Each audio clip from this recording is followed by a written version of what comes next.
Then I will drop all my secrets. Okay, so this is a podcast, Breano 1711. And basically, this is a podcast to discuss religion. But we discuss religion. This is my motto. We talk about religion because it's important, but we critically analyze it because that's even more important. So I strongly believe that religion is a social phenomena that we just can't get rid of. It's part of the human experience, if you can call it that way. But we need to be very, thinking people, critically think through it, and taking advantage of you scholars. You do you really do the hard work. So we need to take advantage of that, do our homework to better understand what's going on in ancient times, right? Like first century, the origins of Christianity, Judaism, everything. So that's basically the lenses that I'm using to talk about this, and this is that's the very nature of this podcast. So we try to bring the scholars to talk about their scholarship, just to to catch up what's the latest of the scholarship and biblical scholarship, and also to hear from the author themselves, okay, about what they're writing, why did they write about this stuff, and why we need to hear about this stuff and pay attention to it. So that's basically the main goal of this of this podcast, Ruben. So I want to thank you. I want to thank you for being here, for accepting this invitation.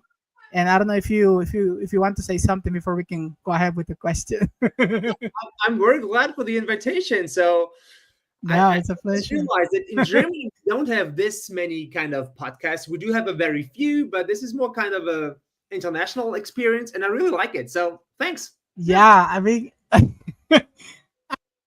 like I like to get new people, and I think technology has played an important role in connect. That's something I was saying to Dr. McDonald. With technology, I can connect with you people. I mean, you're in Germany, I'm in Honduras. We are miles and miles and miles away from each other, and this is awesome. And that's one thing. And the second important thing is that we can exchange different views, experiences, worldviews, how we live through and understand religion. So that's powerful in my view. So once again, I'm glad you're here. Okay, Yeah, me and too. we can go on. I just want to say to my audience, people, this is Dr. Ruben Vilna. Sorry if I'm butchering. That's fine. That was fine. Dr. Ruben, he is from Germany. And as you can see on the thumbnail, we're going to be talking today about his book, Christology, High Christology, and the New Testament variant, okay, which is a very important. This is a topic close to my heart, Ruben, Oh yeah. because I'm very into Christology and soteriology. Like, I'm very interested in to understand how first century Jews, those followers of Jesus, the Jesus movement, understood whatever happened with Jesus of Nazareth, why they did what they do, or why did they say what they said about Jesus, and what was, the source, the way of thinking about Messiah, about God, about divinity, about the gods, everything. So I'm very interested in that. And today, Ruben, he is here to address those questions head on. Okay, so buckle up. With that in mind, Ruben, I'm gonna hit the intro. Here we go.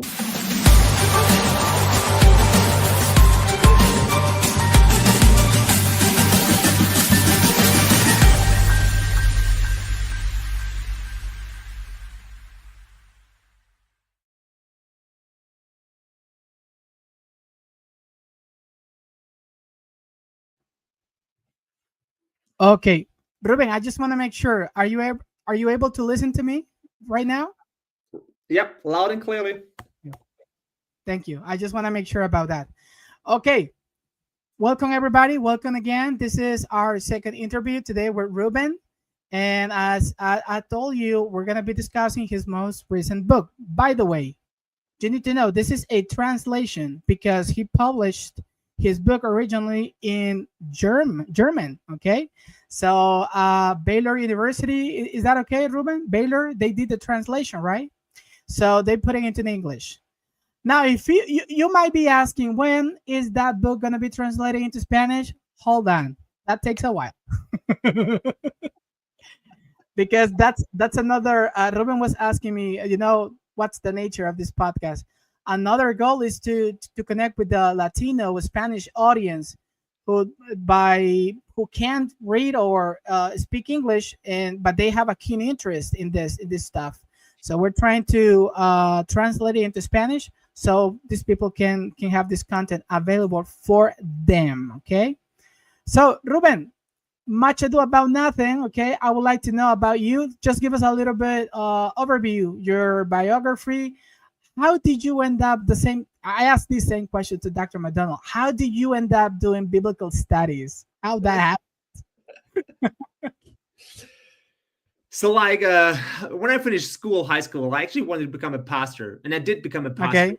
And then I, went to university, studied theology, and always with the idea in mind to become a pastor. But I was so fascinated by theology itself, so like by the academic idea or academic endeavor, that I did my dissertation and habilitation, so stuff like German scholars or some European scholars did. So I went to Zurich and studied there after my normal time at the university, after my degree, and did my dissertation over there in Zurich. Yeah, so that's what brought me actually to the New Testament. So in Germany, we all have these kind of fixed categories. So in the German world, I would be a New Testament scholar working the New Testament from a Second Temple Jewish background. Is that what you call neotestamentler? Correct me if I'm wrong. Germany would be Neutestamentler. Yeah, exactly. I like it. I mean, trust me, since I'm very interested in scholarship, I'm trying to work my way through to learn the language. It's very difficult for me and so many others, but I love it. I mean, I just love German. I mean, so you do understand some German. Not all of it. Just some words, just reading a little bit. No, I wouldn't venture myself to have a discussion because I will ridicule myself. So I just want to leave it right there, and you can help me with the pronunciation of some words if that happens. Okay, people. So this is not part of the questions that I sent to you, but I need to ask you. Was this your dissertation? Like the German book, which in the background was my dissertation. Now the English one with Baylor, it's not a real translation. It's more or less a new book. In my dissertation, I don't argue for any New Testament relevance. I only look at Second Temple Messianic texts outside of the New Testament. So this Baylor book is more like a follow-up book, which takes kind of the conclusions or the main ideas from my dissertation and brings them into dialogue with early Christology. Thank you for that. Okay, so Ruben, let's go and hit the first question, shall we? And here we go. Please. Yeah, please. So, Ruben, you talk about diversity in messianic expectations, superhuman messianism, as well as what makes a divine being a god, and how all of this sets the stage for the rest of your book. The main question that thrives my book or lots of my research is the relation between New Testament Christology, or even the earliest Christologies, and Second Temple Messianism, especially the relation between New Testament high Christology, so the idea that Christ is some kind of divine or superhuman or more than human, and how this relates to other Second Temple Messianic text ideas and concepts. And so for a long time, the main idea in scholarship has been that Second Temple Messianism and early Christologies, they're kind of two separate discourses, two separate lines, two separate categories, especially when it comes to the idea of Christ being divine, superhuman, or whatever. Basically, kind of my argument is simply to question this line of thinking and to argue that whatever we see in the New Testament Christology, including the high Christological parts where Jesus is called Son of God or Theos or whatever, they are nothing else but a simple variant of Second Temple messianism. So to argue this, we have to look at all those things you asked for, like the variety of Second Temple messianism, to understand that there is not just one messianic dogmatic or something, but the ancient Jews hoped or expected very different kind of messianic figures. They called those figures really differently. So there's a really broad variety, and within this variety, we can also see how. So if we look at this variety, we can also understand how the New Testament part or the early Christological parts that does indeed fit within there. And if we look at the high Christological parts, of course, it's an important question to argue what actually is the difference between God and other human or other divine beings. That is, what makes a divine being God for ancient Jews? And do we see there's some kind of dialogue in Messianic text or in early Jewish Christian text? Yeah, that's yeah, sorry, you were about to say something. No. That's okay. Kind of, so that's why I look at all those questions, like the variety of Messianic texts, the different hopes and ideas Jews had.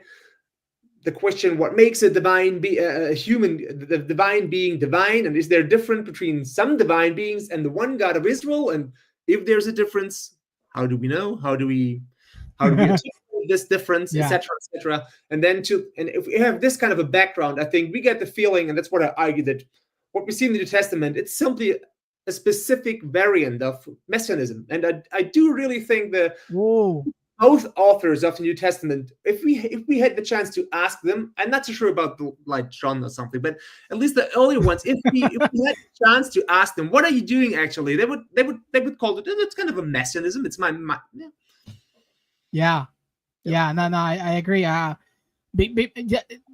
That's something that, how can I say this? Okay. To better understand what's going on in the first century with it's not correct, it's not accurate, I should say, to talk about a monolithic view of messianism, right? We have a variety, as your book says, there's a variety of expectations or profiles, if I can use that word.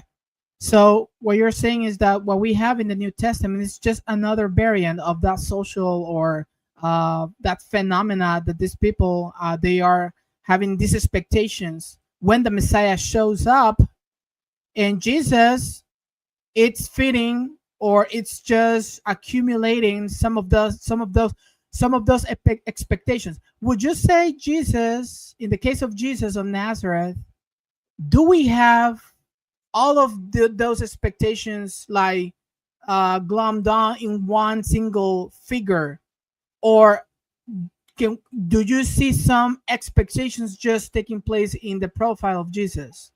What would you say to that? Yeah, so I do not think, sometimes scholars have argued for that, I do not think that kind of the New Testament, that the Christologies of the New Testament or the early Jesus movement, that it's kind of like the top of a pyramid, so that all messianic hopes and ideas, they simply come together with. So that's not how it works. Of course, they've taken a lot of, so we have different early Christologies, different concepts. They take different motives. Some are more important, some are less important, and they take most of them from the broader messianic discourse. Of course, they rearrange them. They put different emphasis and importance on some ideas of them. They even develop them further. So it's not what I argue, or I think what we see historically, that it's simply the same. That it's not that all was already there before the early Jesus movement, that it's just a one-to-one copy or something. That's not what I argue for, or I would say that's not what we see. But it's they're taking part in the same discourse, or taking part in the same linguistic metric. And of course, we always have this kind of further development in history. That's what thrives history forward. Of course, I mean, it's kind of logical that there's also some sort of newness or whatever, new arrangement or further development, and taking new ideas from outside, or whatever you want to say. Put it, but at the end, it's still the same linguistic metrics and the same discourse. That's what I argue for. And of course, we also see, that brings me back to actually your question.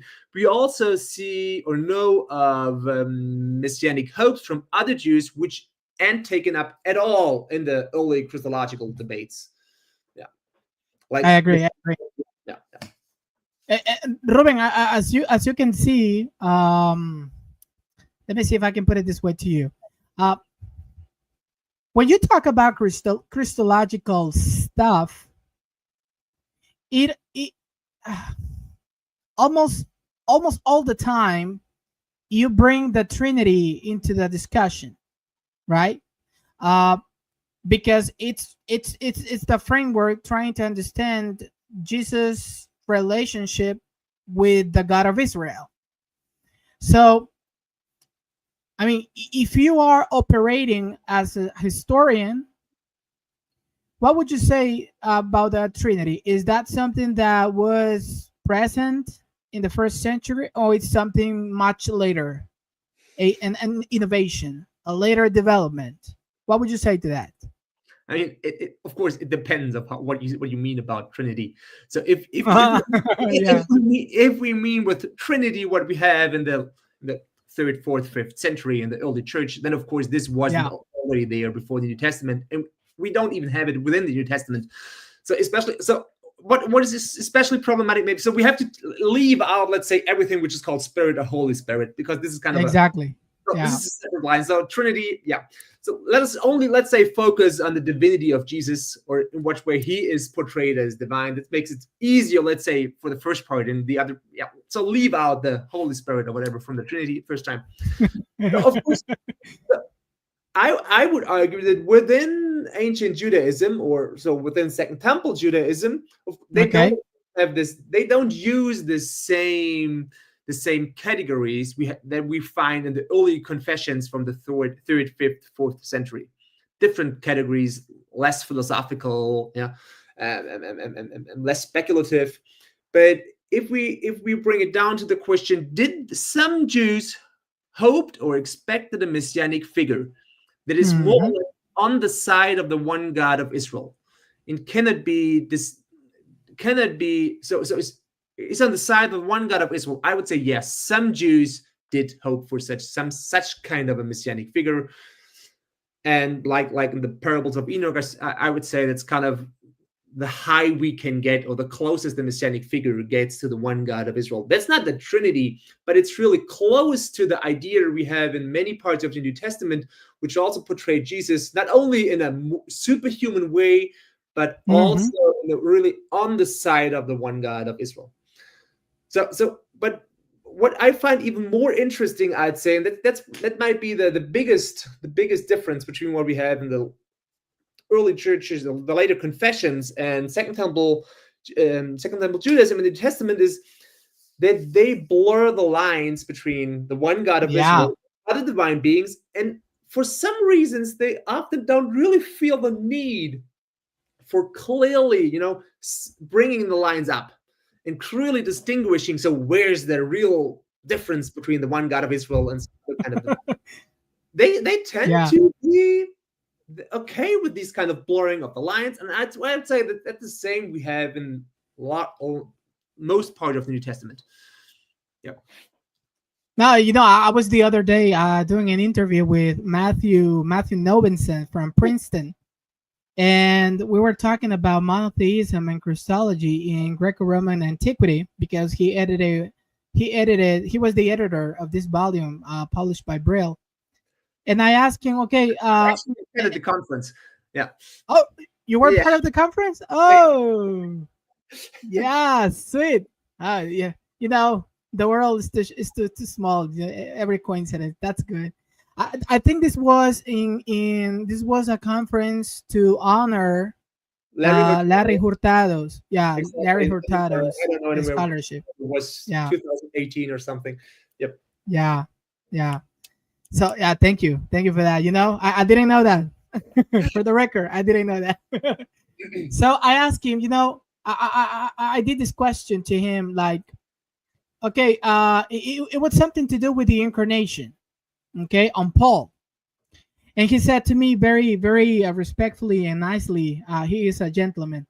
I would be very cautious not to talk about incarnation in Paul's discourse about Jesus.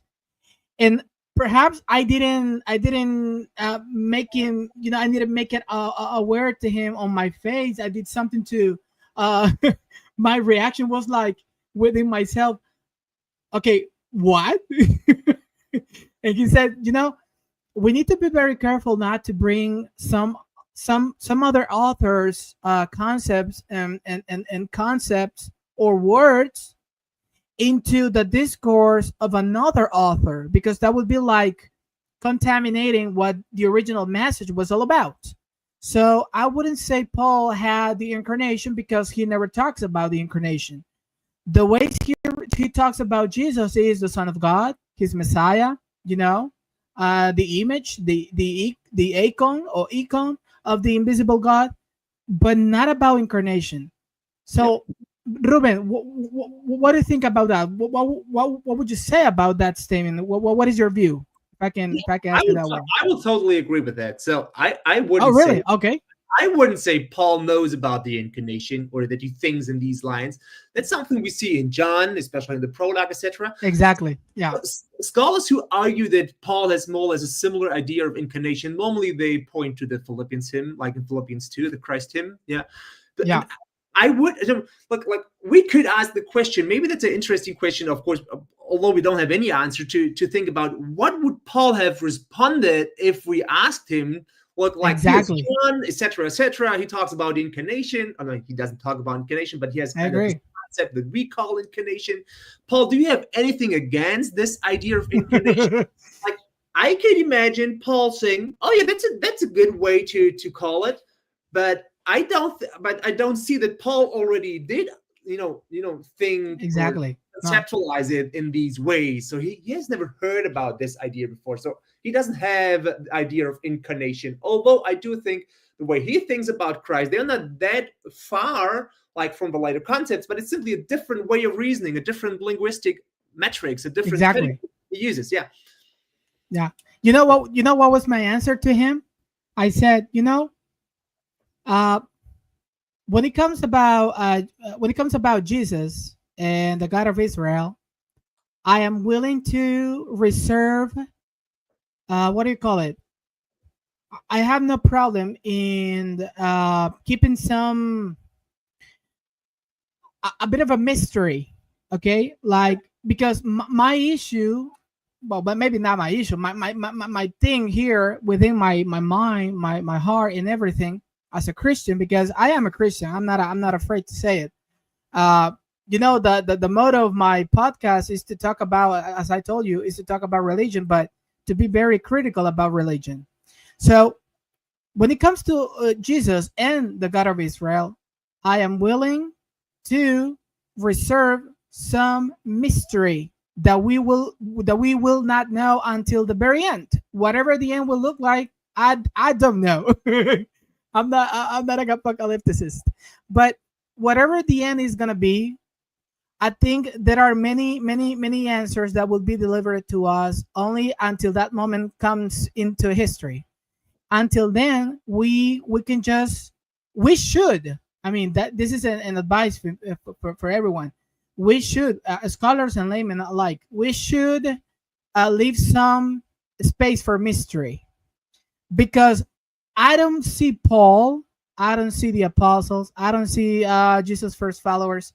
I don't see like they are having all the answers about Jesus and the God of Israel relationship. They are being given some trace, some answers, but they don't have all the answers. So that's my personal view, okay? So I'm willing to live my life with mystery, and that's okay. That's okay. Yeah, okay, Ruben. You simply have to, accept the fact that we all, and Paul and John, or whoever in the New Testament or ancient Jews, they did the same, and we do it. We all take our worldview, our concepts, our way of reasoning and thinking to articulate what we think about God and Jesus and the relation between them. And our worldview, our thinking about the world has changed, and it changed all. In the early church, when they formulated the confessions and the idea of Trinity, they already have a different kind of thinking. So I wouldn't say that they're wrong or that they're totally saying something which is against New Testament. Okay, yeah. kind of development, and some ideas are really close, but at the end, they simply use different ideas and different categories to formulate what they think about the one God. The one God is of Israel and its relation, his relation to Jesus, and it's not about who's right or wrong, but it's some. But there's even. But there's still some kind of development because the world changes and the world of thinking changes, and they have even more Hellenistic concepts when they formulate ideas like the Trinity. And for them, at least for most of them in the early church, when they have the idea of Trinity, they feel the need to clearly differentiate between the one God is what makes him divine. So like, being uncreated and stuff like that. So and for many Jews, why ever, they didn't feel the need to. Yep. No, I agree with you. I'm okay with that. Yeah, definitely. Okay, Ruben, let's move on to the second question. This one has to do with Philippians, the famous Carmen Christi, Christ, him, or whatever you call it.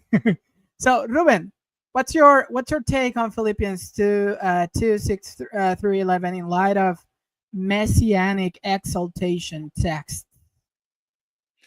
I mean, of course, there's a bunch of scholarship and what people have written about the Philippians. So, you cannot even read all of this stuff, people. So I agree. I don't argue for a totally new reading of Philippians 2. That's not what I argue for. It's not what drives my idea on my book. And I don't argue that when Paul or whoever wrote this hymn, I'm not sure if it's a hymn, this kind of text, let's say, whoever wrote this text for the first time, probably not Paul, but someone before him, and he took this text, whatever. That's the main, the kind of the consensus that it's kind of this way, and I think it's right. So whoever wrote this text, I don't argue that he knew any of the messianic texts we have nowadays from ancient Judaism. So I don't think Paul had, some kind of messianic text next to him, and he looked at it and, I take this from there, and I don't like this, etc., etc. No, the simple line of argument that I look for, that I argue for, is that what Paul's doing here in Philippians 2, or what the Christ hymn does, is part of the same discourse that we find in some other messianic texts. So we have the same ideas, although those texts probably don't know each other, or the authors of those texts have never known each other. And so what we have in Philippians 2, I mean, it's interesting. People have argued a lot about Philippians 2 because it's probably more or less the earliest stage we can get our hands on from early Christology, especially if we argue that Paul is not the author of the Philippians hymn, but it's earlier than Paul. Then it brings us in the really early stage of the church, so of the early Jesus movement. So that's why it's so important and interesting. And I would say what we find in Philippians 2 is this kind of restructure, like Christ being in the divine sphere, like in the morphe theou, whatever that means. Discussion about that. I'm whatever. So Christ is in the divine sphere in heaven. He comes down on earth, has his time on earth, and at the end there's the exaltation again, and he goes back to heaven. So this kind of restructure, and I think, and that's really interesting. That we do have some messianic texts, like earlier or contemporary to the New Testament, or Philippians, a letter to the Philippians, which also think about a messianic figure with this kind of restructure. That is a messianic figure coming down from heaven, being there already before his time on the earth, living on earth, doing the stuff he's supposed to do, and then ascending or being exalted back to heaven again. Especially in the 11 Cum Melchizedek, like a text from Qumran, where we have this kind of idea where the figure Melchizedek is thought in this idea of a restructure.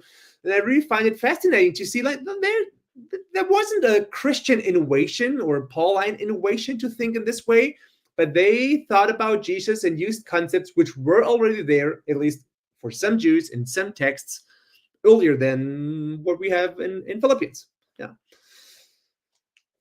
Yeah, recently, I don't know if you know him or have read him. He's a UK scholar, Crispin Fletcher Louis. He recently published his massive book, almost 1,000 pages. The divine on this. Exactly. Yeah, that's the one. and I had him on the podcast, and I asked him, because there's a guy out there, I think his name is Andrew Perryman, I think it is, and he wrote a book in the form of a god. And I asked Crispin, what do you think? How do you translate this passage? Should be in a form of a god, or should be like in a form of God? Like how can you tell which one is it? And he said to me, well, for me, based on my research, Paul is comparing Jesus with the one God, the God of Israel. Yeah. So that's the view he takes. I don't know you, Ruben. When it says in the form of God, what would you say? Is it correct to translate it that way, or should we look in other ways to translate that? Yeah. So the question was, it's probably, should we use the capital G for Yeah. form of God, or as the form of divine being or whatever? So like Divine a God, being, yeah. is the form of the one God. So I'm not sure we can decide this alone if we look at Philippians 2, but I tend to agree with, like Crispin Fletcher Lewis, to say, because at least at the end of the Philippians hymn, the exaltation, I would totally agree with him and argue that at the end, Christ is in the same light with the one God. Like he's he's given the names, etc., etc. So the question is like, is he exalted? Is Christ exalted to an even higher state or more divine state, whatever this is supposed to be, at the end than he was in the beginning? Like, is it a totally parallel restructure? Like he has already all the same divinity at the beginning he has at the end. I'm not sure we can clearly decide it, but I tend to read it this way, that he probably has already the morphe theou, the form of God and form of the one God in the beginning, that this is what the text or Paul thinks about it. Yeah. Whatever morphe means, the form and the outward appearance, or like, I tend to read it as the status of God, but I know that it's many probably don't agree with it, and normally morphe doesn't mean the status, but at the end we have the form of a slave. I think if it's really difficult to understand morphe, the form in both instances, the same way.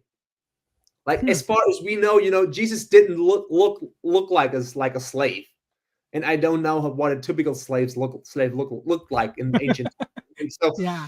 If form or morphe was only the outward appearance, then I wonder, what does it mean that Jesus has taken the form of a slave? But if we understand it more like a status or something, then we could argue, like, of course he had the status of a slave, so he, but yeah. But I'm not totally sure it's right, and I'm not totally sure that we ever will be sure and agree on this issue. And yeah, maybe we should simply leave it open. It's something in between, like outward appearance, behavior, form, nature. Yeah, I agree with that. It's a fair position.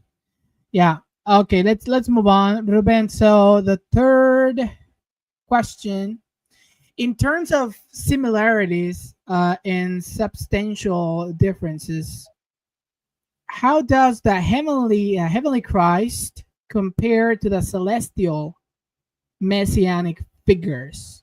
I like this one. Yeah. So I don't think that in ancient Judaism or even in the New Testament we have like kind of fixed categories or types of messianic figures. So there's the celestial figure, and there's the divine figure, and the human figure, and the whatever priestly, royal, prophetic figure. We do tend to think in that way because it makes it easier for us to say this is a prophetic Messiah, this is a divine Messiah, this is a celestial. Of course, we need these kind of boxes and typologies and categories to think about it. It's I think it's totally fair if we think of in these lines, but in the end, it's way more messy.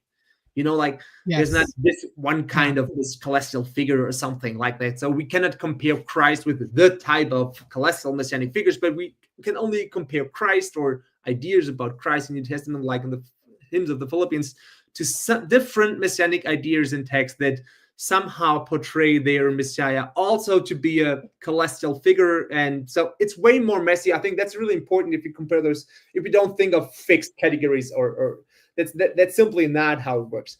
So, and if we take this, let's say, as the background, and then compare those different texts and ideas, it's fascinating that we do see many similarities. So first, if we look at motives, the idea of pre-existence, the idea of exaltation, the idea of coming down from heaven, the idea of being already there sitting, the idea of a figure waiting there for his time to come. But I think even more interesting that these similarities or parallels on the level of different motives and ideas or concepts is actually the apocalyptic worldview and the apocalyptic thinking that probably unites those kind of messianic hopes.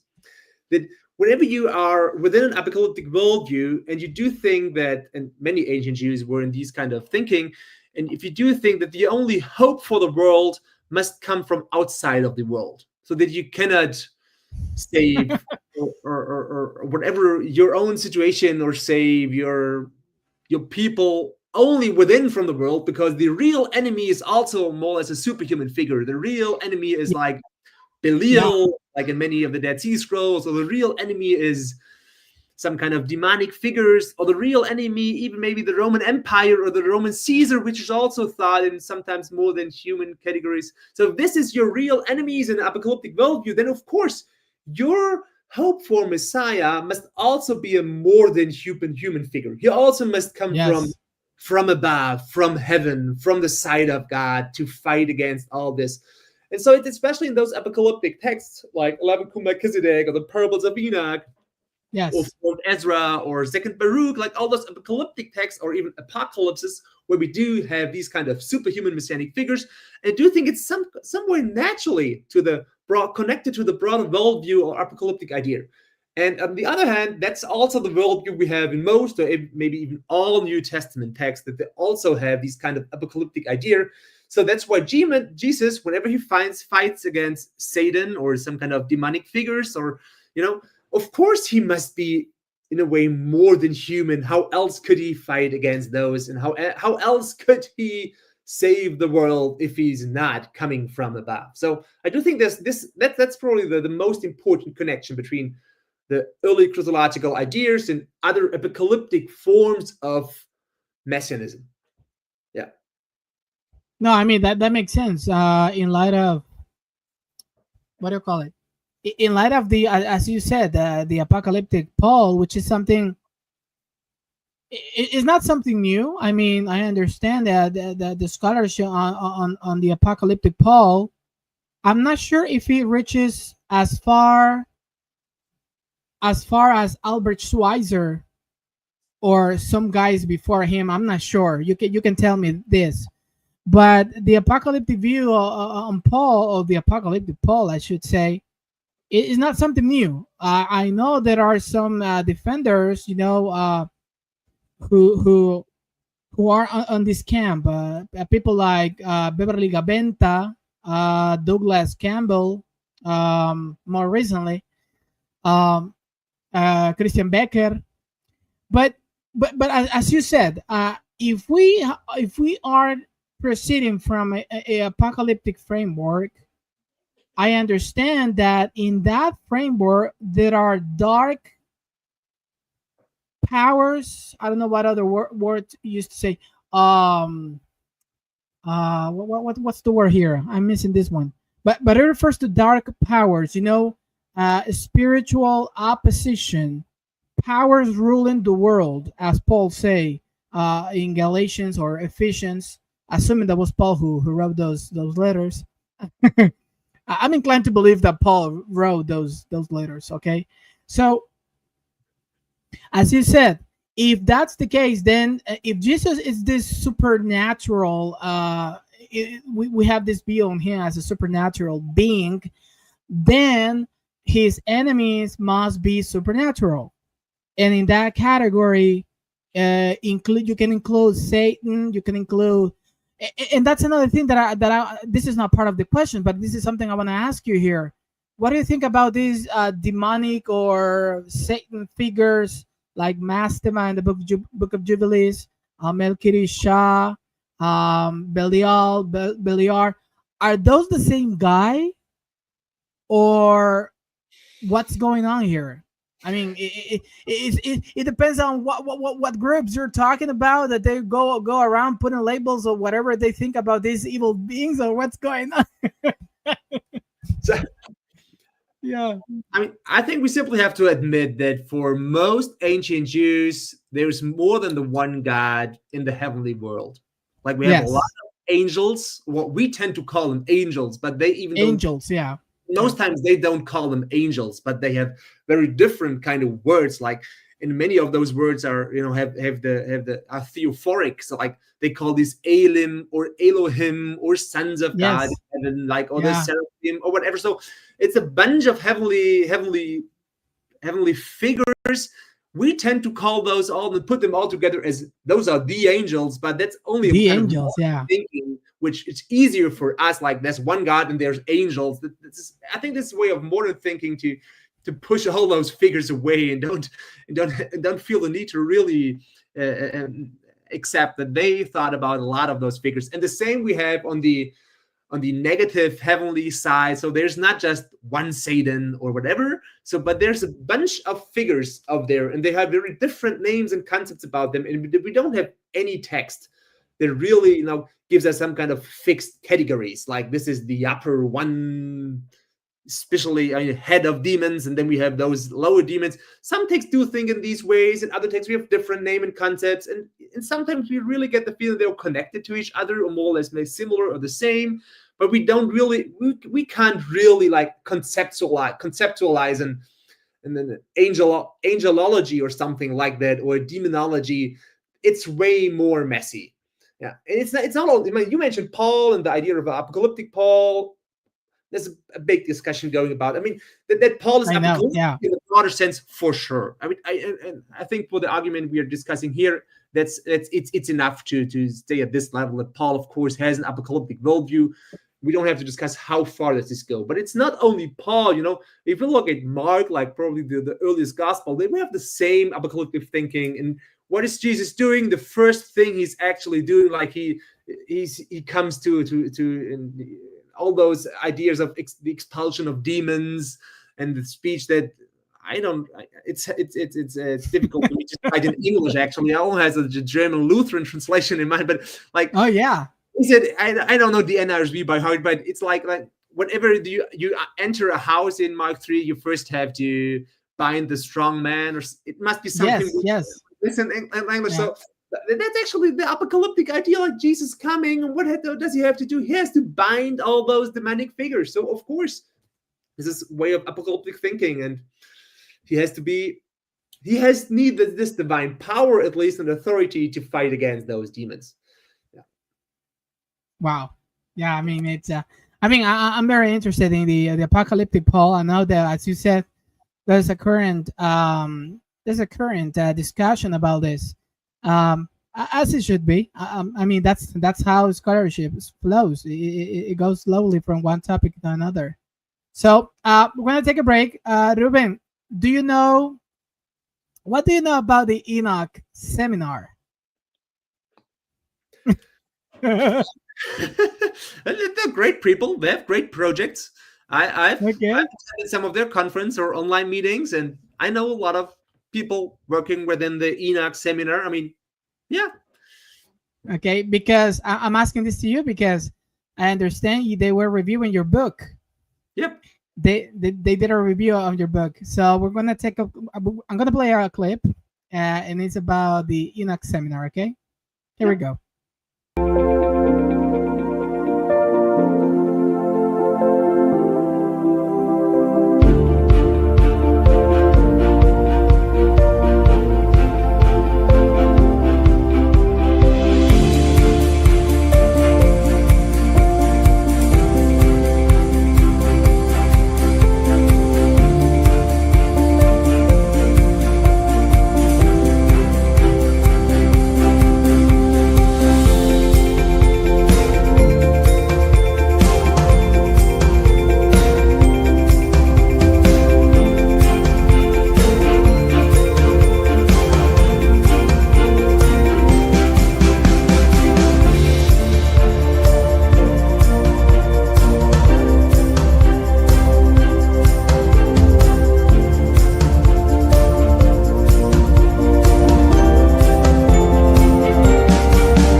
Okay, so there you have it.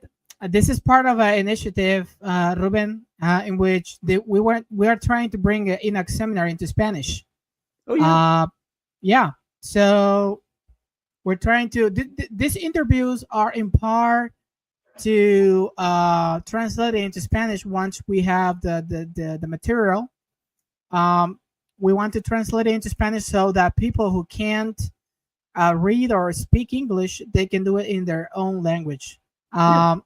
Because we understand that there's a lot of people out there who they have a keen interest in this type of studies, but they can't have access to it because of the language. So we want to go beyond that. We want to overcome. With Gabriele about this, you have? Did you? Yes, actually, Gabriele came to the show a couple of weeks ago. They were supposed to come yesterday. He really like the idea. It's really what he also wants to do, like, bringing the German or the English discourse more into dialogue with Italian, French, and whatever different languages in the community. Actually, that's something he really wants to do. So yeah. No, I agree. This is something I proposed this to him previously, and he said, "Well, okay, go ahead, do it." But it's a lot of work, as you can tell. So we're going slow, but in a secure pace.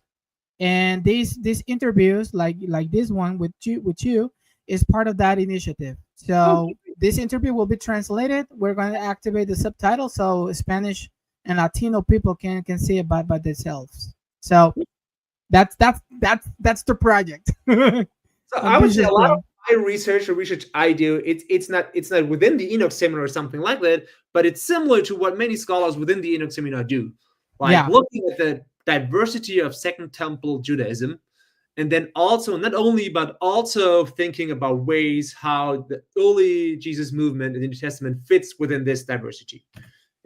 I agree. Yeah, definitely. So, like I told you, Gabriele was supposed to come yesterday, but since we habemos papam, of course, he said to me, we need to reschedule because we habemos papam. So I said, well, not a problem, because he recently published a new book on Paul, but it's in Italian. So we're gonna be discussing that with his co-author, which is Giulio Mariotti. So we're gonna see what day will they be coming here to the show to talk about that. Oh, great, I'll look out for it. I can't read any Italian, so yeah, thanks for. But we're gonna do the interview in English because my Italian sucks, as well as my German. Okay, Ruben. For a question, what can you tell us about divine sonship? Okay, virginal conception in 4Q 246 in relation to early Jewish messianism. I mean, the idea, Luke's idea of Jesus's virginal conception, it's one specific point where a lot of scholarship has said that it's precise. It's here where we see that the early Jesus movement or the Christological discourse has moved beyond the Jewish way of thinking, and it's more it's kind of a Hellenistic idea, and it's more like a Hellenistic, maybe even Hellenistic alienation or something. So, and to be sure, we don't have any early Jewish or Second Temple Jewish Messianic text which talks about the virginal conception of a Messiah in any way similar to what Luke does in Luke 2. So it's, again, not simply a one-to-one parallel, or to say Luke simply, copied his idea from some other text or something. No, that's not the way I argue, or it's not the way I think we can see it historically. But if we break it down to different ideas, which then behind Luke's concept of the virginal conception, then we can clearly see that it's still kind of a Jewish way of thinking and a Jewish way of arguing, and no Hellenistic secondary alienation or something like that. So on the one hand, we have many Messianic texts talking about the Messiah being some kind of son of God or that God is his father, or to the Messiah as his son, or a similar way like this. And one of those texts is the one you mentioned, the 4Q246, the so-called Son of God text from Qumran. I mean, it's a much debated text, and I tend to understand that this is a messianic figure we have here in the second column. That's more or less what I figure out, at least in the English-speaking world. That's kind of the majority reading of the text in the meantime. That is a messianic text, but it's not totally sure, and I'm not totally sure. Also, I tend to read it that way, but the one way or the other, this is one example where we have a text which does have the idea of probably a messianic figure being the Son of God, but we also do have other texts like 4th Ezra or from Qumran, and in the biblical Psalms, when you read them as messianic texts, etc., etc. Within the Septuagint, so a bunch of texts talking about the Messiah being the Son of God, but of course they don't talk about a virginal conception or anything close to what we have in Luke 2. But then on the other side, if you look outside of messianic texts and messianic ideas in Second Temple Judaism, we do have some texts which think about God begetting, some Jewish texts which talk about God begetting a human. And we do find this in Philo and Jubilees, and that's really interesting when they talk and think or paraphrase Isaac's conception in Genesis 21.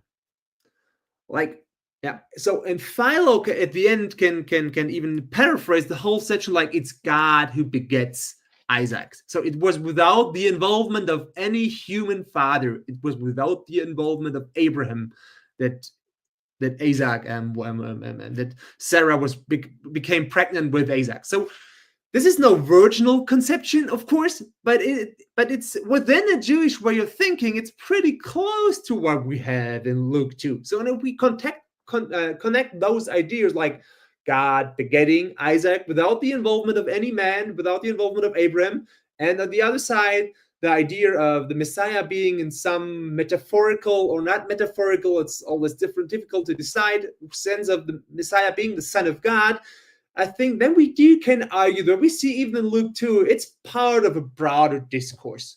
It's probably a new arrangement. There might be some kind of innovation, if you want to put it that way, but it's not beyond the Jewish way of thinking, you know? That's what is important to me to argue. It's still kind of for some form of Jewish way of thinking and Jewish messianism, although we don't have this one-to-one parallel in any earlier text. Yeah. Okay. Yeah. That thing that you said about Isaac kind of reminds me of the episode with Eve. Because Eve claimed, according to the text, that she conceived with the help of Yahweh. Yeah. So, yeah, I mean, yeah. Which is something some have taken to be like God had something to do with physically, had something physically to do with the birth of Seth, which is nonsense to me. I mean, because there are weird theories out there, you know, and people out there, they know what I'm talking about. They're not even worth to mention.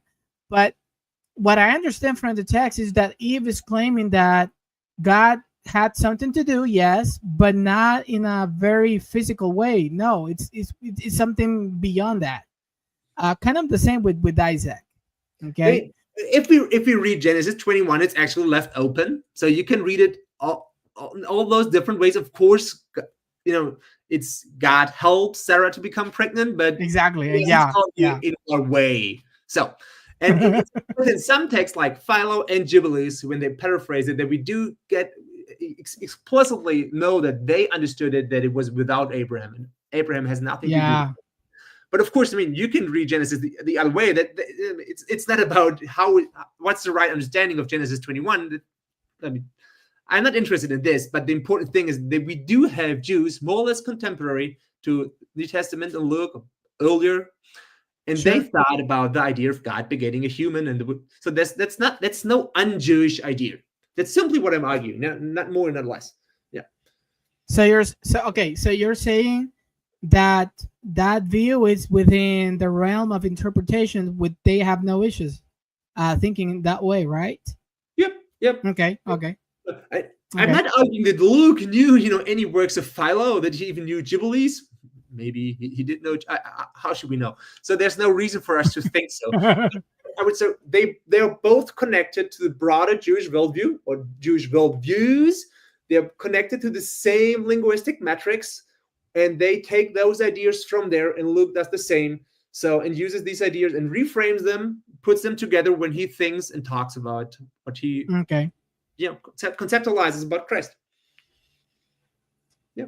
Okay, this is more of a comment, Ruben, because okay, let me see how can I put this way to you so I can make myself clear.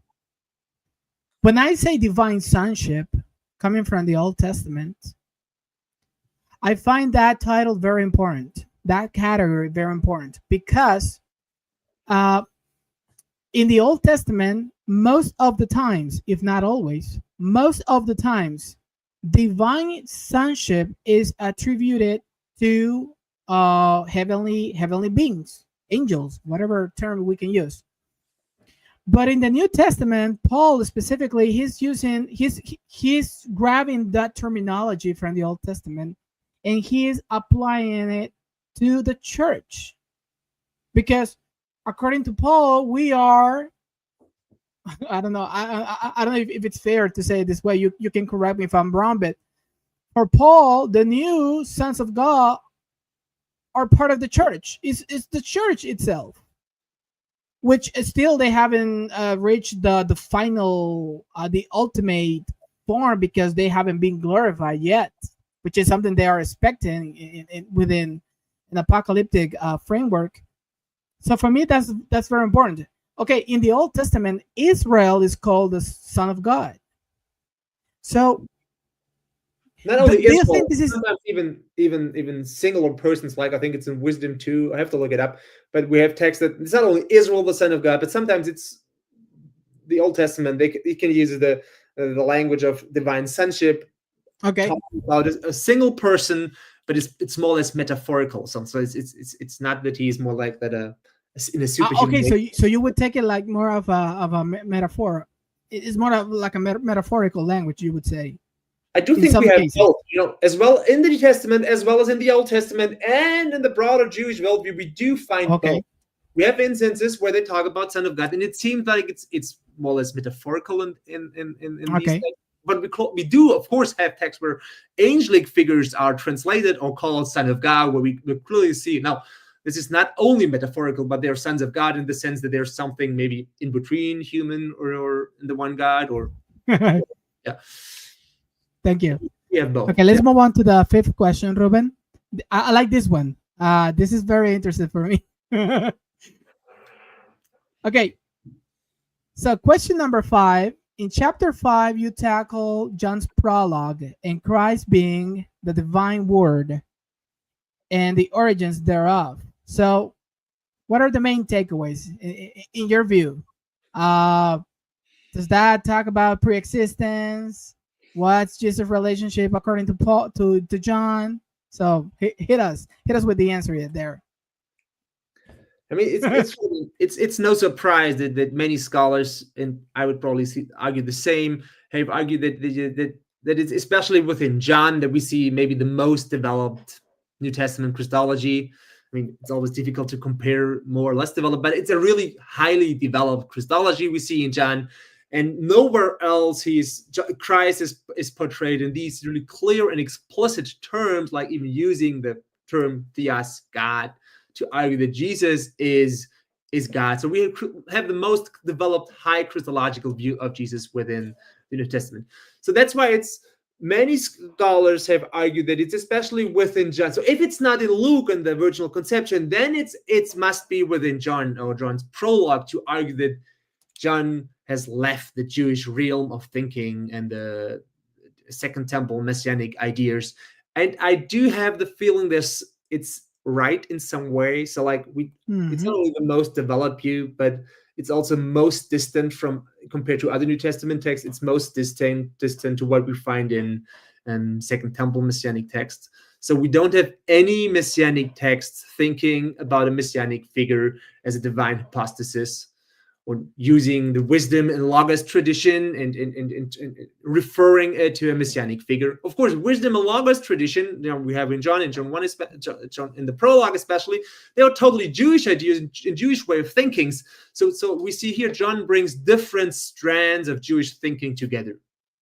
And for all we know, he's probably the first one. Well, maybe we simply don't have the evidence he wasn't the first one, but we don't have any reason to argue that some other Jews or some other messianic text did this jointment of the wisdom logos tradition and messianic hopes together. It's the first time we see it in John. So we do have a further development of a broader Christological view, and it's even way more explicit.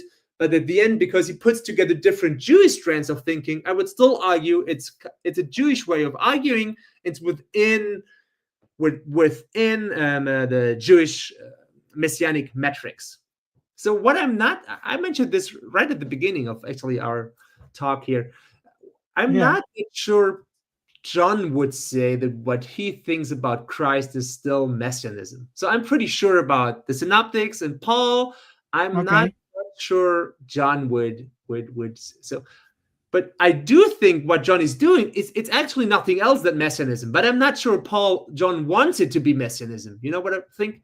So I would say he's absolutely influenced by all these messianic ideas, and this kind of irony that it is. If we compare all those New Testament Gospels, then it's especially within John that he uses more than the synoptics messianic texts and ideas when he talks about Jesus, like messianic texts and ideas that we find in many other Second Temple Jewish texts.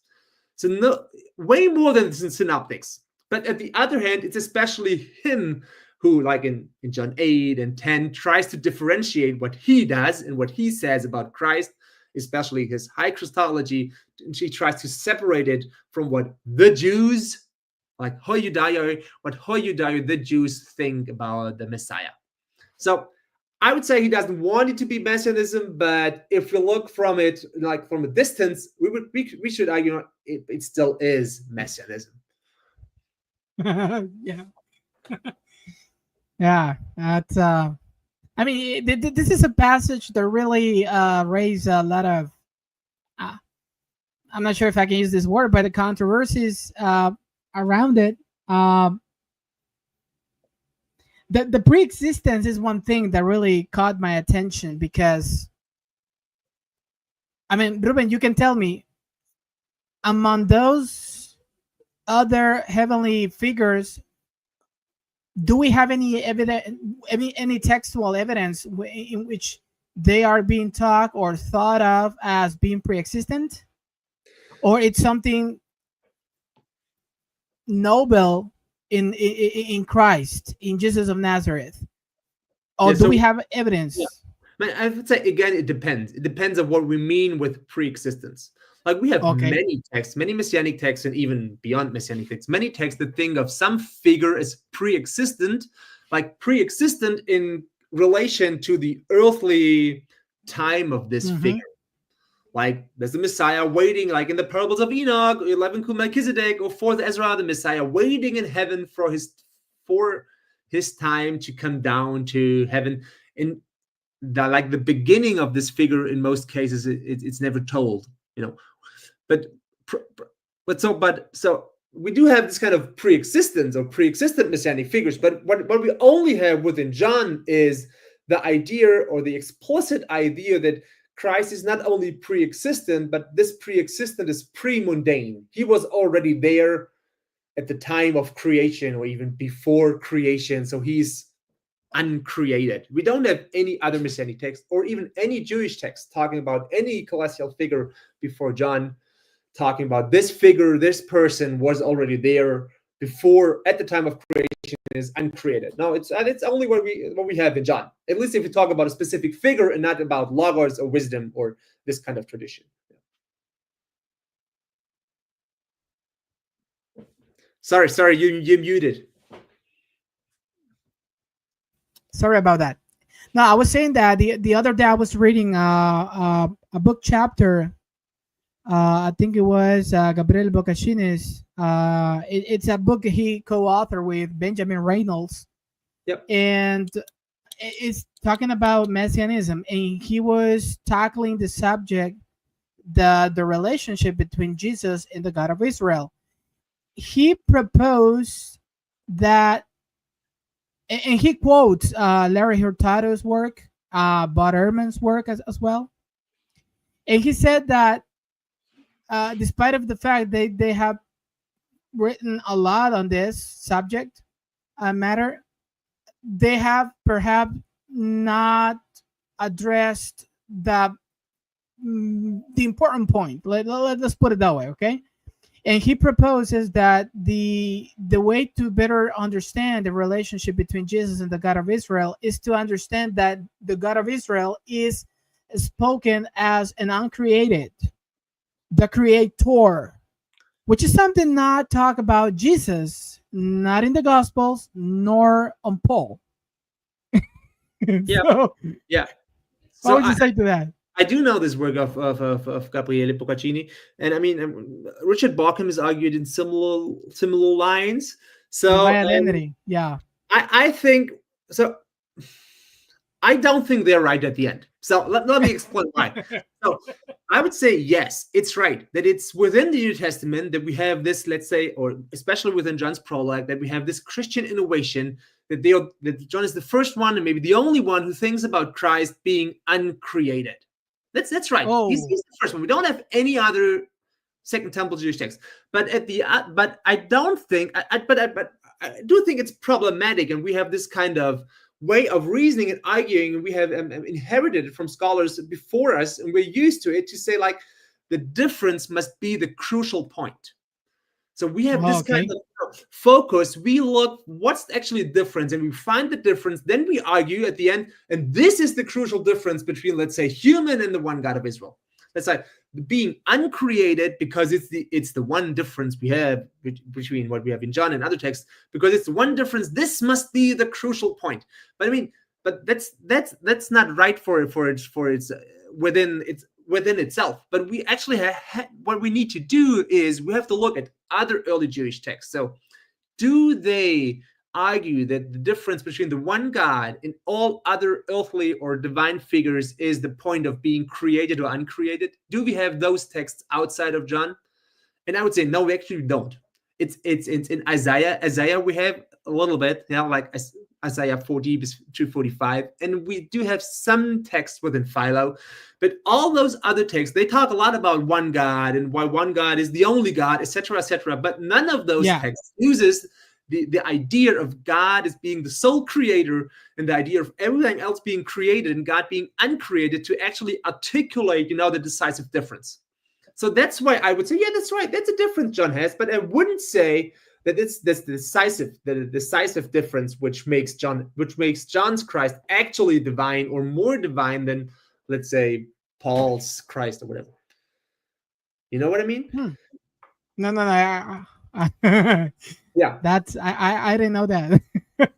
But yeah, that's I mean, have you heard or read Simon, his UK scholar Simon Gathercole?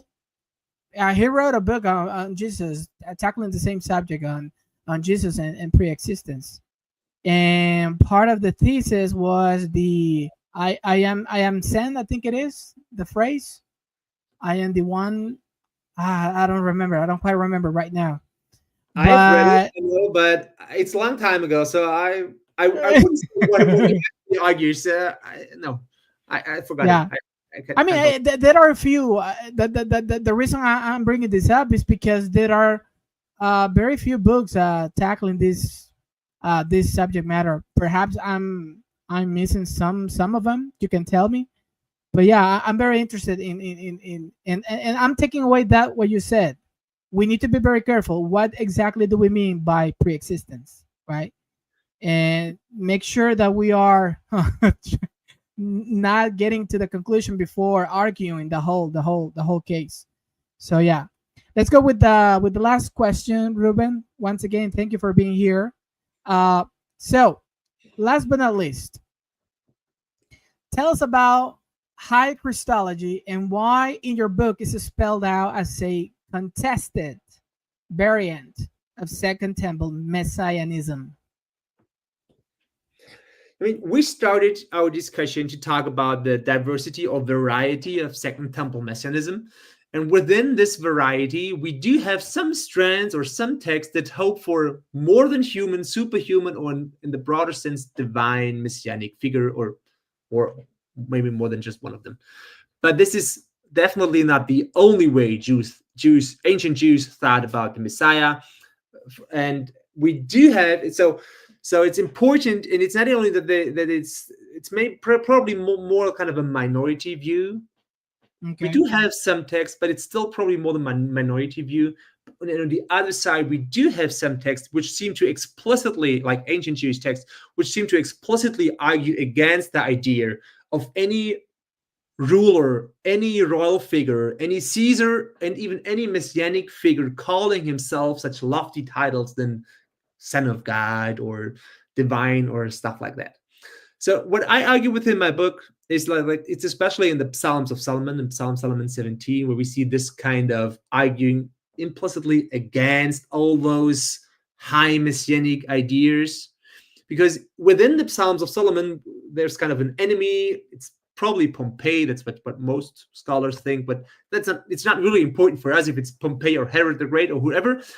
So, and the Psalms of Solomon, they accuse this kind of enemy through the whole collection of Psalms that he sees himself as some kind of god or superhuman, that he uses lofty titles, etc., and that he boasts too much, etc.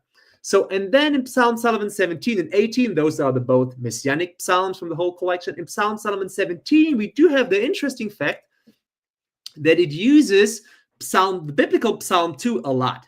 So a lot of citations, a lot of allusions. The whole Psalm 17, it's actually more or less kind of an interpretation of the biblical Psalm 2.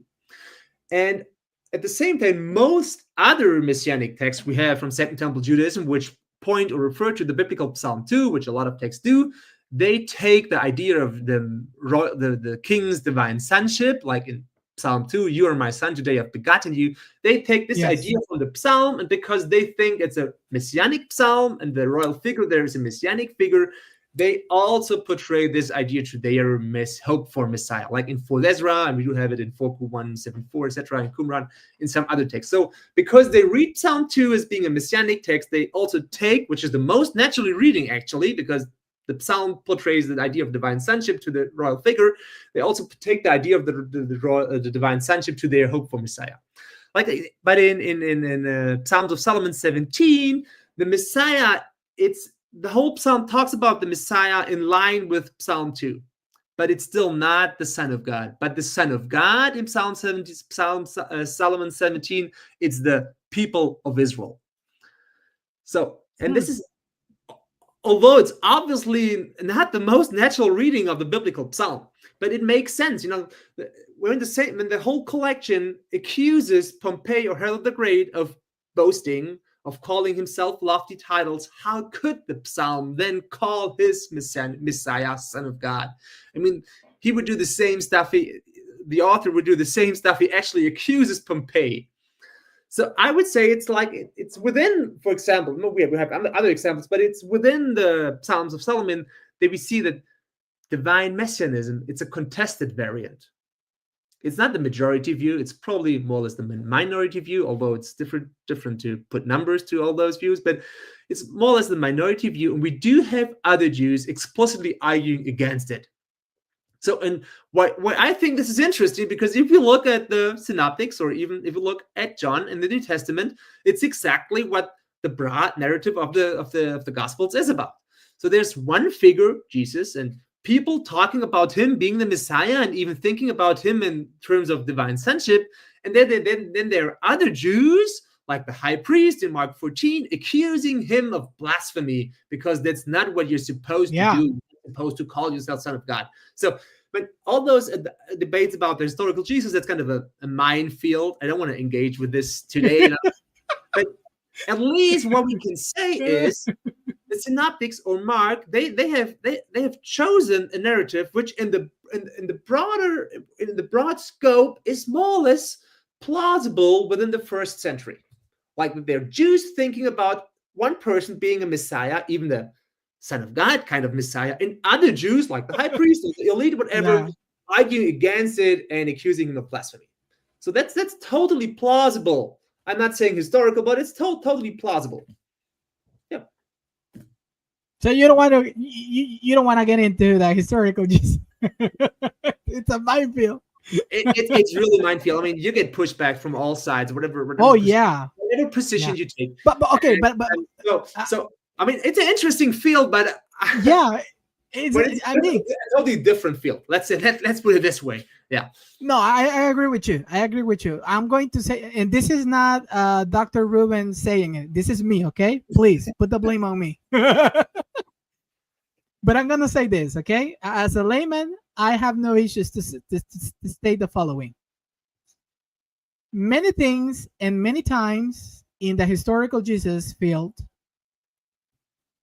many times the data is overstated, either negatively or positively. Okay, that's all I'm gonna say. I'm gonna leave it right there. So I agree with you, Ruben. It's a minefield. Okay. Yeah. I don't shy away from reading through the scholarship. I love it. I mean, I like that. But I agree with Ruben. It's a very thorny kind of a path to get into. It's totally interesting, and of course it's highly relevant. What I feel more like, look, within the book we're talking here about, I did write some, I don't know, 4, 5, 6 pages at the end about what I think, how all this, what I'm arguing for, relates to the historical Jesus debate. And I was, I was thinking all the time, should I actually, delete all those pages? Because what I was afraid of is, I do think I'm right, of course. I mean, everyone does. But what I was afraid of, that people reading those pages, and because they don't like what I think about the historical Jesus, they dismiss my whole argument. And that's the feeling I get about studies about the historical Jesus. It's so minefielded that if you connect this debate or this issue with other issues, you always have at least the danger that people will stop listening to you and call your whole argument for like nonsense only because they take a different stance when it comes to the historical Jesus. Like, that's where I tend to separate the discussions. The one is like, that's it. Ruben, but one thing that we can be, that you and me, you are the scholar, I am the layman. So, but one thing that we can be that we can agree on is that this guy from Nazareth, Jesus really existed. He is a historical figure, right? For sure. Okay. Yeah. No, I agree with you about that. Yeah. No, the reason I'm asking this to you is because, as you well know, there are a bunch of people out there who are a little bit, what's the word? Okay, I want to be fair. I don't want to say something that is not correct. But there are a bunch of people, the scholars included, that are not part of the main discourse. They are a little bit on the side, if you know what I mean. Yeah. They are a little bit marginalized, on the fringe. These people argue that Jesus didn't exist. It was an invention, right? I would say, as a historian, I would say that's simply nonsense. Exactly. I mean, that's nonsense. And I'm like, this is the thing. And we're going to, I think I have another question for you. Let me hit you with the last question. I think it's that was the last question. So we're good. So I'm going to say this. I have heard and read the arguments, not all of them. That would be a lie on my part. But I have read enough about them, and some of those guys, they are very intelligent, smart people. And I can wrap my head around this. How in the world people like that can come up with what's the word? Some nonsense. I mean, they are really capable people. They are they really have, they are scholars. I mean, these people, they have learned the methods. the tools, the languages, everything. They master maybe not all of the subject matters in the field, but they have a decent degree of understanding how scholarship plays about the historical Jesus. And I can't understand, like, it's really complicated for me. Maybe I'm the issue, but I can't understand why they come up and end up with this kind of conclusion that Jesus did not exist. And one thing why I said that many times the data is overstated, either negatively or positively, is because of them. Because when it comes about Jesus, they managed to come up with every type of arguments and what do you call it? Manipulative strategies, how to downplay the historicity of Jesus. And when they are talking about some other ancient figure, the whole rules of the game changed. And I'm like, okay, that's not fair. Why are you changing the rules of the game just because we are talking about someone other than Jesus? Okay, come on, give me a break. Yeah, I mean, so, but it's not the issue. I mean, maybe that's my German bias. I would say within Germany, there's no. I have never read or met any scholar, historian, theologian, whatever. Exactly. It's more, yeah, it's more in America. Being not a historical figure. I mean, there's so the evidence is it's absolutely. I mean, okay, and I'm going to go. There was a historical Jesus. Of course, we really know how was he and how, what are the difference between the synoptics and the real historical Jesus. Of course. So but I would say why this is the case, it's because it's absolutely human that whenever we do research, scholarly research on a topic which is too important for us, for our identity or for our own faith, we are heavily biased. So when I started my dissertation, actually, I got the advice from my doctor father, and he told me, and I think that was wise from him, he told me, don't work on any topic which is the one crucial topic for your own personal faith. Because whenever you do that, you're getting biased. You don't allow yourself to see the evidence as it is, but you really want it to be this or that way. And I do think that's when it comes to the historical Jesus. If you argue that it must be like this or that, or if you argue that it couldn't be any Jesus because you don't like some people who are, exactly. Yeah. I mean, okay. Let me hit you with two things, okay? Before we can come to a conclusion, because I want to value your time, Ruben. One thing. Who was your Dr. Vater? It's Jörg Frey from Zurich. Okay, thank you. And the second thing. One of the arguments these people throw out there is this.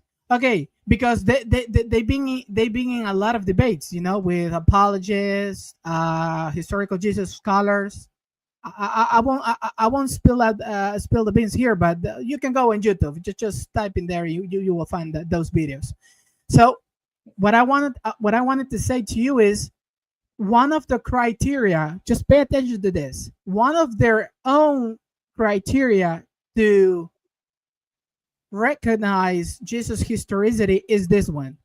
If you can give me an inscription like the Pilato or Pilate inscription, if you can give me something like that, or if you can give me like a coin, something where the name Jesus of Nazareth is inscribed on, then we can talk about the historicity of Jesus. And I'm like, fantastic. Okay, now you are making up your own criteria. How about that? Yeah, I mean, okay. The argument is, I don't even think it's worth arguing again those stupid kind of reasoning. But yeah, I mean, yeah, that's why even Vater might be like Jesus with Caesar or with any Roman. Exactly. I mean, that's of course. No, I would only say this, and then we're going to conclude. That's why Bob Ehrman won't even engage anymore this kind of arguments, and that's something that my mentor used to say. the fact that you hold a PhD doesn't mean that you are an intelligent person. I mean, I know many people that never put a step in university or something like that, and they are way more logical than many of these scholars around here. So don't mistake, be aware, pay attention to that. So that's why these people is not getting engaged anymore because of that. So they are moving somewhere else. So Yeah. Ruben, So we now went different ways. Let me try to put it back to our initial question, and let's say if you want to understand something about the early Jesus movement and the New Testament and its ideas, it's really important to understand it historically, like to investigate how the diversity of ancient Judaism and today of Second Temple Jewish Messianism, its plurality, and to look where it connects, where are the differences. I do think it's a hard work, but it's necessary if no, it's worth it. It's worth it. Yeah.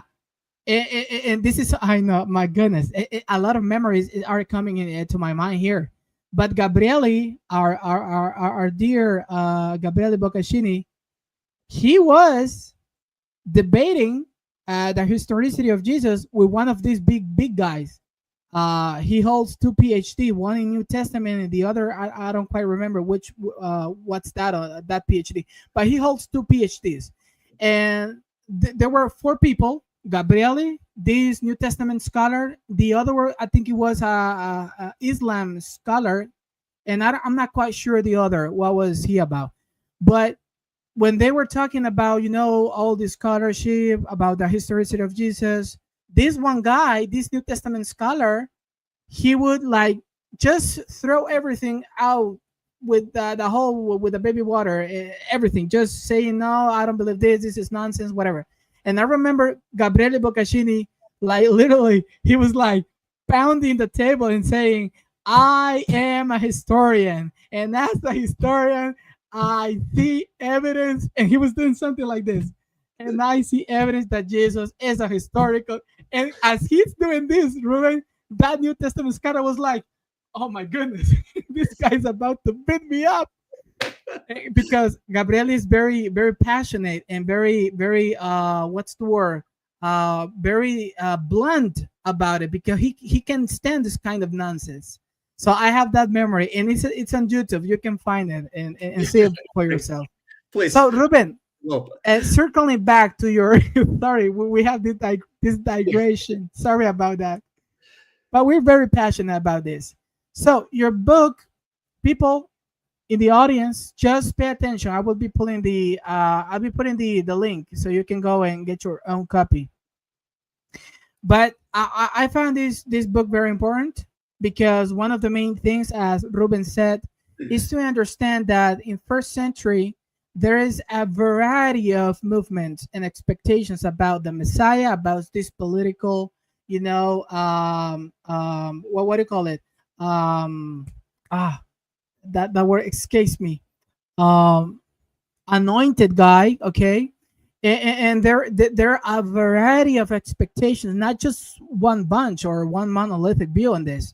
No, it's a variety. And what you can see in the New Testament, Ruben, you can correct me if I'm wrong, what you can see in the New Testament, it's something applicable really in concert with the whole discourse that was happening in the first century. And they are picking up these terms, themes, concepts, and New Testament authors are running with it. Okay, because they are taking advantage of the flow, the discourse that they are being part of. So it's not like they were strange or alien from the social political context they were living in. It's part of their world, and they are dealing with that and having they are interacting with it. Okay, so that's something that I take away from this book of Ruben. Ruben, if you can tell us final comments, final words, what do you expect from readers when they are going through your book? What would you expect from them to take away? Of course, it depends on if you look at it more from a historical perspective. If you're a scholar or if you're a layperson, I would think the most important thing is that we always keep in mind to think of the early Jesus movement and also the historical Jesus, they're embedded within their time, their culture, and their way of thinking. And not everything must to be totally new in order to be right in a theological way. Okay. So with that, we have come to the conclusion. Ruben, I want to thank you. Thank you so much for being in this platform. I just want to remind you that this is a platform for you scholars. Scholars come here to talk about their scholarship, the latest of their books. And this is a platform where we can agree and disagree, which is, I think it's the ultimate goal in scholarship, to exchange views, work, understandings on any specific topic. Okay, so just so you know, and of course we expect Ruben to return to the podcast. Okay, we hope this is not the last time, and since he's being part of the Enoch seminar, I'm pretty sure he will. Okay, the only thing we need to work is our schedules, because sometimes schedules and time zones, they can really mess up. So Ruben, once again, thank you so much. I appreciate your time. Thank you for being here, for sharing your views, to talk about your book and your scholarship. We're gonna keep track of it, okay? Because I'm pretty sure this is something I want to ask you before I let you go. Do you have anything in the pipeline? Some writing projects that we need to be aware of? I have an upcoming book with Baylor again called. Really? The title, it probably will be. It will come out at this year. Okay. Second half of this year, somewhere before SBL. So it will be. The title is probably Negotiating Jewishness: Paul's ethnicity between continuity and discontinuity. So where Jewishness of Paul and the Paul within Judaism debate, etc., etc. So, yeah. Merv, thanks a lot for the invitation today. Yeah, it was great. No, my pleasure. My pleasure. Okay, guys, keep an eye on that. Okay, if you go to Amazon and you find Ruben, please hit the follow button so you can be up. You can catch up with the latest of his scholarship. With that in mind, I want to say thank you to everybody. Have a nice day. Take care. Until the next time. Bye now. Bye.